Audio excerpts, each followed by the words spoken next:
Exam के चाहत में जिन जिन बच्चों ने जो मेहनत की है, उस मेहनत को समझने के लिए आपको पर्टिकुलरली एक रणनीति बनानी पड़ेगी, क्योंकि एग्जाम बहुत ज़्यादा नज़दीक है, बहुत ज़्यादा दिन नहीं बचे हैं। आपका एक भी सिंगल गलत स्टेप आपके ऊपर बहुत ज़्यादा भारी पड़ सकता है। आपने बहुत सारे टेस्ट दिए, आपने बहुत सारे क्वेश्चंस लगाए, ताकि जब आप 21st तक एग्जाम में पहुंचे तो आपको चीज़ें बिल्कुल क्लियर रहे। एनसीईआरटी से ये सब चीज़ें, ये डाटा वाले क्वेश्चन, ये ग्राफ बिल्कुल एग्जैक्ट एज इट इज उठ के आपके सामने आते हैं। जो आपके शॉर्ट नोट्स हैं, इस पर ध्यान देना है।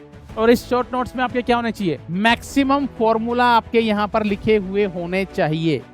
इसको भी आपको बड़े डिटेल में समझना होगा, ठीक है, राइट। जो प्योरिफिकेशन ऑफ ऑर्गेनिक कंपाउंड है, इससे आपके पास क्वेश्चन आता है, क्वालिटेटिव क्वांटिटेटिव दोनों से आते हैं।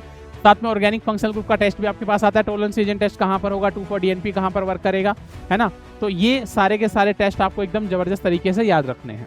तो बच्चों, फाइनली वो दिन आने ही वाला है जहां पर आपकी 1 साल या 2 साल की तपस्या दिखाई देने वाली है।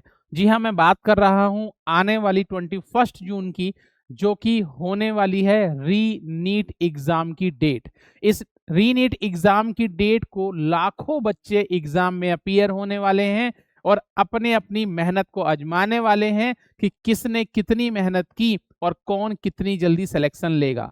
बेटा, इस दौर में, इस एग्जाम के चाहत में जिन जिन बच्चों ने जो मेहनत की है, उस मेहनत को समझने के लिए आपको पर्टिकुलरली एक रणनीति बनानी पड़ेगी, एक प्लानिंग बनानी पड़ेगी, तब जाकर आप इस एग्जाम को क्रैक कर पाएंगे। अब क्योंकि एग्जाम बहुत ज्यादा नजदीक है, बहुत ज्यादा दिन नहीं बचे हैं, तो आपको इस टाइम पर बहुत ही सोच समझ के डिसीजन लेने होंगे, बहुत सोच समझकर प्लानिंग के साथ काम करना होगा, और आपका एक भी सिंगल गलत स्टेप आपके ऊपर बहुत ज्यादा भारी पड़ सकता है। तो बच्चा, आपको करना क्या होगा, आपको सिंसियरली बिल्कुल सोचना होगा कि अब इसने थोड़े टाइम में आपको किन किन बातों पर फोकस करना है और कैसे कैसे स्ट्रेटेजी और प्लानिंग के साथ आगे बढ़ना है, ताकि जब आप 21 जून को एग्जाम में बैठें तो आप 100% अपना कंट्रीब्यूशन दे। तो इसके लिए बच्चा, आपको कुछ जरूरी बातों का ध्यान रखना होगा जो आपके 21 के एग्जाम में बहुत ज्यादा हेल्पफुल होने वाले हैं। इस टारगेट 21 जून के अंदर आपको इन बातों को समझना होगा कि जब आप अपने एग्जाम की तैयारी कर रहे थे तो आपने बहुत मेहनत की, आपने बहुत सारी प्रैक्टिस की, आपने बहुत सारे टेस्ट दिए, आपने बहुत सारे क्वेश्चंस लगाए, लेकिन अब क्या क्या करना होगा। तो बेटा, आपको एक बात समझनी होगी कि सबसे पहले तो अगर हम बात करें, आपको इस क्या क्या चीजें फॉलो करनी है, क्या क्या चीजें जो हैं जो आपके ब्रेन में एक्टिव रहनी चाहिए, और ताकि जब आप 21 तक एग्जाम में पहुंचे तो आपको चीजें बिल्कुल क्लियर रहें। सबसे पहला बच्चा, आपको आपका रिवीजन बिल्कुल रेगुलर रखना है। आपको अपने रिवीजन को बिल्कुल भी नहीं रोकना है। आपका रिवीजन कंसिस्टेंटली चलते रहना चाहिए। ऐसा नहीं होना चाहिए कि आज आपने 2 क्वेश्चन कर लिए या आज आपने 2 चैप्टर कर लिए, अगले 2 दिन कुछ भी नहीं किया और फिर अगले 2 दिन 2 चैप्टर कर लिए। ऐसे आप सिलेक्शन नहीं ले पाओगे। रिवीजन आपको बिल्कुल रेगुलर रखनी है बच्चा। आपको बिल्कुल रेगुलर वे में अपनी रिवीजन को लेकर चलना होगा, समझना होगा। इसके बाद आपको क्या करना होगा, आप जब इस एग्जाम की तैयारी कर रहे हैं तो आपने बहुत सारे पीवाईक्यू लगाए हैं, और इसी पीवाईक्यू का अब आपको क्या करना होगा, फिर से पीवाईक्यू का रिवीजन करना होगा। हर एक कंसेप्ट आपकी बिल्कुल नजर में होना चाहिए, हर एक कंसेप्ट पे आपको फोकस करना है। और तीसरे नंबर पे आपको क्या करना होगा बच्चा, जो आपकी एनसीईआरटी है, इस एनसीईआरटी में, हालांकि आपने पूरी साल इस एनसीईआरटी को पढ़ा होगा, समझा भी होगा, लेकिन अब इस एनसीईआरटी में आपको क्या करना है बच्चा, इस एनसीईआरटी के अंदर आपके जो भी एग्जाम्पल गिवन है बच्चा, ये सारे के सारे एग्जाम्पल आपको समझ में आने चाहिए। जो भी वहां पे वैल्यूज गिवन है ये आपको समझ में आनी चाहिए। जो भी वहां पे डाटा गिवन है, जो भी डायग्राम गिवन है, जो भी ग्राफ गिवन है, इन सब पे आपको बहुत ज्यादा फोकस करना होगा। एनसीईआरटी में आपके जो एग्जाम्पल्स हैं, आपकी जो वैल्यूज गिवन है डाटा के अंदर, आपके जो ग्राफ गिवन है, इन सबको आपको अच्छे से समझना है और अच्छे से पढ़ना है, क्योंकि एनसीईआरटी से ये सब चीजें, ये डाटा वाले क्वेश्चन, ये ग्राफ बिल्कुल एग्जैक्ट एज इट इज उठ के आपके सामने आते हैं, राइट। उसके बाद जो 4th नंबर पे आपको तैयार करना होगा, 4th नंबर पे आप जब अपने सिलेबस की बात करेंगे, अपने सिलेबस में आपको क्या करना होगा, अगर हम पर्टिकुलरली केमिस्ट्री की बात करते हैं तो केमिस्ट्री में आपको ये बात समझनी होगी कि जब हम केमिस्ट्री को तैयार कर रहे हैं तो इस केमिस्ट्री के अंदर आप PYQ लगा रहे हैं, जहां पे आपको 4 ऑप्शन गिवन होंगे, एक। दूसरा असर्शन रीजन वाले क्वेश्चन, ये वाले क्वेश्चन जहां पे बच्चा सबसे ज्यादा कंफ्यूज होता है, दोनों करेक्ट हैं, एक करेक्ट है, एक इनकरेक्ट है, एक इनकरेक्ट है, एक करेक्ट है, दोनों के दोनों इनकरेक्ट है, फर्स्ट और सेकंड दोनों करेक्ट है, लेकिन फर्स्ट दूसरे का एक्सप्लेनेशन नहीं देता है ना। तो असर्शन रीजन वाले क्वेश्चन और मैट्रिक्स मैच,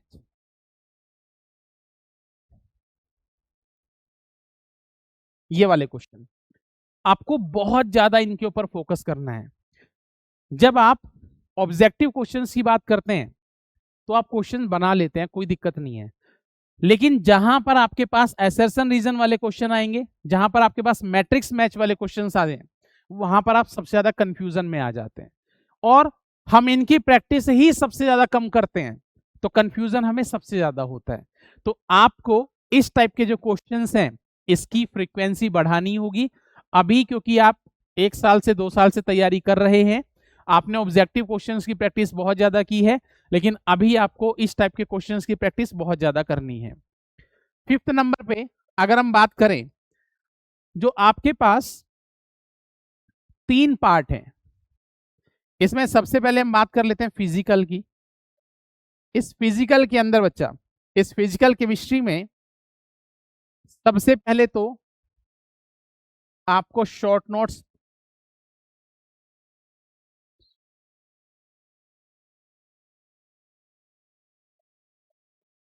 इस पर ध्यान देना है, जो आपके शॉर्ट नोट्स हैं इस पर ध्यान देना है, और इस शॉर्ट नोट्स में आपके क्या होने चाहिए, मैक्सिमम फॉर्मूला आपके यहां पर लिखे हुए होने चाहिए। मैक्सिमम आपके जो फॉर्मूला हैं इस शॉर्ट नोट्स में, आपके जो मैक्सिमम फॉर्मूले हैं वो लिखे हुए होने चाहिए, ठीक।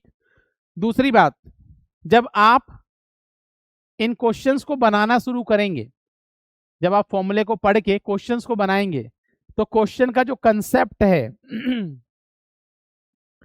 ये भी आपको एकदम क्लियर होना चाहिए। और ये क्लियर कैसे होगा, जब आप क्वेश्चंस को बना रहे हैं तो वहीं पर आपको उन क्वेश्चंस के साथ में शॉर्ट कंसेप्ट को लिखना होगा कि भाई इस क्वेश्चन को आपने सॉल्व किया तो इसका कंसेप्ट क्या था। ये बात आपको फिजिकल में बिल्कुल अच्छे से समझनी है। बहुत सारे क्वेश्चंस आप देखेंगे जो आपके पास ग्राफ टाइप के क्वेश्चंस आते हैं, स्ट्रेट लाइन की इक्वेशन से कंपेयर होकर आते हैं, तो स्ट्रेट लाइन की इक्वेशन से आपको ग्राफ कंपेयर करना आना चाहिए। वहां से चाहे आप स्लोप निकालें, चाहे आप के की वैल्यू निकालें, डिफरेंट डिफरेंट टाइप की वैल्यूज हम वहां से निकालते हैं, तो ये भी आपको बड़ा क्लियर समझ में आना चाहिए। अगर हम बात कर लेते हैं ऑर्गेनिक की, तो ऑर्गेनिक में बाबू एक बात समझ लीजिए, ऑर्गेनिक के अंदर आपको क्या समझना है, सबसे पहले आप नेम रिएक्शन की बात करेंगे, जो आपकी एनसीईआरटी के अंदर बच्चा लिखी हुई है नेम रिएक्शन, नेम रिएक्शन सबसे ज्यादा आपको देखने को मिलती है एग्जाम में। तो नेम रिएक्शन बच्चा आपको एकदम से झपाझप याद होनी चाहिए, आप रेगुलर वे में उसकी प्रैक्टिस करिए, ज्यादा से ज्यादा नेम रिएक्शन के क्वेश्चंस लगाइए, है ना, तो इससे आपको रिएक्शंस ज्यादा लंबे टाइम तक याद रहेंगे। दूसरा पार्ट यहां पर आता है रिएजेंट का। रिएजेंट जो आपके मॉलिक्यूल के अंदर ऑक्सीडेशन या रिडक्शन करते हैं, या कन्वर्जन करने के लिए भी हम पर्टिकुलरली रिएजेंट्स को यूज करते हैं, तो आपको रिएजेंट्स के बारे में भी कंप्लीट इंफॉर्मेशन होनी चाहिए। कम से कम वो रिएजेंट आपको जरूर याद होने चाहिए जो आपकी एनसीईआरटी में मेंशन है। KMnO4 हुआ, K2Cr2O7 हुआ, है ना। उसके बाद NaBH4 हुआ, LiLH4 हुआ। ये सभी रिएजेंट जो हमारे पास हम पर्टिकुलरली टाइप की रिएक्शंस में यूज करते हैं, वो सभी रिएजेंट आपको एकदम टिप्स पर होने चाहिए, ताकि आपको देखते ही समझ में आ जाए कि NaBH4 कहां पर रिडक्शन करेगा और LiH4 कहां पर रिडक्शन करेगा। ठीक है, उसके बाद रिएक्शन इंटरमीडिएट्स, यहां से आपको क्वेश्चंस देखने को मिलते हैं। कार्बोकैटायन से, कार्बोनाइन से, फ्री रेडिकल से, कार्बीन से, नाइट्रीन से, ज्यादातर आपको कहां से मिलते हैं? कार्बोकैटायन, कार्बोनाइन और फ्री रेडिकल से। ये पार्ट आपका जबरदस्त तैयार होना चाहिए। उसके बाद बच्चा ऑर्गेनिक में एक जगह से आपको क्वेश्चंस बहुत देखने को मिलेंगे। कहां पर? जब आप नेम रिएक्शन पढ़ लेंगे, आप रिएजेंट पढ़ लेंगे, रिएक्शन इंटरमीडिएट्स के बारे में आप पढ़ लेंगे, तो उसके बाद बच्चा आपको समझना है कि purification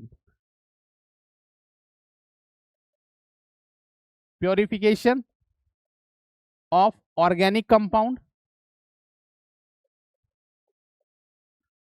compound plus functional group test, जो प्रैक्टिकल है हमारे पास, इसको भी आपको बड़े डिटेल में समझना होगा। ठीक है, राइट। जो प्योरिफिकेशन ऑफ ऑर्गेनिक कंपाउंड है, इससे आपके पास क्वेश्चन आता है, क्वालिटेटिव क्वांटिटेटिव दोनों से आते हैं। साथ में ऑर्गेनिक फंक्शनल ग्रुप का टेस्ट भी आपके पास आता है। टोलेंस रीजन टेस्ट कहां पर होगा, 2,4-DNP कहां पर वर्क करेगा, है ना। तो ये सारे के सारे टेस्ट आपको एकदम जबरदस्त तरीके से याद रखने हैं। अगर हम बात करें बच्चा इनऑर्गेनिक की, तो बाबू समझिए, इनऑर्गेनिक के लिए आपको ज्यादा नहीं घूमना है। इनऑर्गेनिक के अंदर बच्चा आपको कुछ चैप्टर पे बहुत ज्यादा फोकस करना है। केमिकल बॉन्डिंग, एकदम से जितने क्वेश्चंस आप इसके लगा सकते हैं लगाने हैं। दूसरा बच्चा कोऑर्डिनेशन कंपाउंड, ठीक है। ये दोनों सबसे ज्यादा इंपॉर्टेंट चैप्टर हैं आपके नीट के लिए, और यहां से आपको बहुत सारे क्वेश्चंस, बहुत सारे कंसेप्ट एग्जाम के अंदर मिल जाएंगे। और एक बात मैं और बता देता हूं बच्चा, इनऑर्गेनिक में जितना भी कुछ आप देखेंगे, इसके लिए एनसीईआरटी से बाहर आपको जाने की जरूरत नहीं है। एनसीईआरटी से बाहर जाने की जरूरत नहीं है। एनसीईआरटी में जो स्ट्रक्चर्स लिखी हुई हैं, एनसीईआरटी में जो डाटा लिखा हुआ है, एनसीईआरटी में जो लाइन लिखी हुई है, एनसीईआरटी में जो रीजन लिखा हुआ है, ये मोर देन सफिशिएंट है इनऑर्गेनिक वाले पार्ट के लिए। अब कमी कहां रहती है, हम किस बात में फंसे रहते हैं? यहां से पढ़ लें, वहां से पढ़ लें, वहां से पढ़ लें, वहां से पढ़ लें, और सबको पढ़ने के चक्कर में हम कुछ भी नहीं पढ़ पाते हैं। आपको बच्चा 2-3 चीजें बड़ी क्लियर रखनी है। एनसीईआरटी पे ज्यादा से ज्यादा फोकस करना है। पीवाईक्यू जो आपके नीट के हैं मैक्सिमम से मैक्सिमम लगाने हैं, और इसके साथ साथ जो भी आपने मॉड्यूल पूरी साल लगाया है, उस मॉड्यूल पे भी आपको विश्वास करते हुए इसकी थ्योरी और इसके क्वेश्चंस को भी बहुत अच्छे से करना है। इसके अलावा आपको कहीं ज्यादा भटकने की जरूरत नहीं है। इस एग्जाम के लिए इतना जो आप पढ़ रहे हैं ये मोर देन सफिशिएंट है। अपने ऊपर विश्वास रखिए, अपनी फैकल्टी पे विश्वास रखिए, और इन सबसे ऊपर अपनी मेहनत पे विश्वास रखिए। अगर पूरी साल आपने मेहनत की है तो बच्चा ये मेहनत आपके लिए बहुत ज्यादा फ्रूटफुल होने वाली है 21 जून को।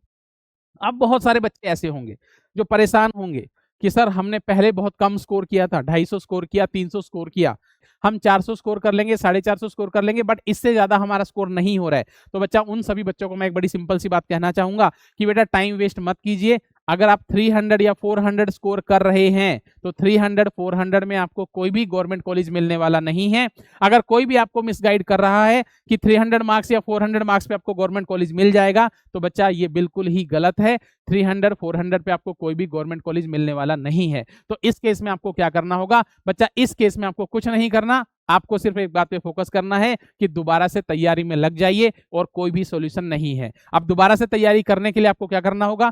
फटाफट से कोई भी बैच ज्वाइन कर लीजिए जहां पर आपको पूरी साल रेगुलर वे में पढ़ाया जाए, ज्यादा से ज्यादा आपको टेस्ट करवाए जाए, ज्यादा से ज्यादा आपको प्रैक्टिस करवाई जाए और ज्यादा से ज्यादा आपके डाउट सेशन करवाए जाएं, ताकि आपकी जितनी भी कमियां हैं, जितनी भी प्रॉब्लम है, जितने भी डाउट हैं, वो सारे के सारे दूर हो जाएं। तब जाके आप एक अच्छा स्कोर अचीव कर पाएंगे और इसके लिए आपको बहुत ज्यादा मेहनत करने की जरूरत है। तो बच्चा टारगेट सेट कर लीजिए और देखिए कोई सारी चीजें मिल सकती हैं, जाइए ज्वाइन कीजिए और खूब मेहनत करिए, ताकि नेक्स्ट ईयर जब आपके पास टाइम आए तो आप सिलेक्शन लेकर ही वापस लौटें। तब तक के लिए टाटा bye bye, all the best सभी बच्चों को 21 जून के लिए।